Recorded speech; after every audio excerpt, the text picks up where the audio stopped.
I want to ask you, Mr. Trump is asking the American people to make him commander-in-chief on Tuesday, just 48 hours from now. I want to show you what Mr. Trump said on Saturday about U.S. military commanders participating in the Iraqi effort to recapture Mosul from ISIS. Take a listen. Whatever happened to the element of surprise? Right? The element of surprise. What a group of losers we have. How is Mr. Trump going to be able to work with the members of Central Command and U.S. military leaders if he's been calling them a group of losers? No, he's basically referring to the current commander-in-chief and his former Secretary of State when he says that. He made that very clear in the debates as well.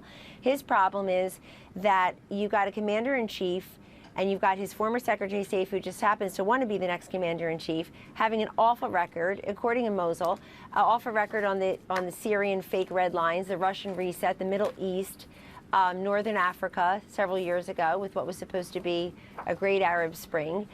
They own all these hot spots around the globe, and people ought to know that. They ought to see not what people say, but what they've done. And in the case of Hillary Clinton and her former boss, Barack Obama, that has not gone well, Jake. I don't think anybody can dispute that. If people thought their foreign policy and national security records were so great, she would be running away with this. She would say, look, I've been there. I was in the room. I made these tough decisions. I was Secretary of State. Therefore, I'm ready to be Commander-in-Chief. Why is she tied among why is he winning among veteran households, military households so handily? He's beating her by double digits because people don't trust her to be Commander-in-Chief. They think she's disqualified herself. She's unfit because she runs around with confidential information on some pervert server, having her maid printed out. I mean, this is somebody who's totally disqualified herself from being Commander-in-Chief based on her own actions.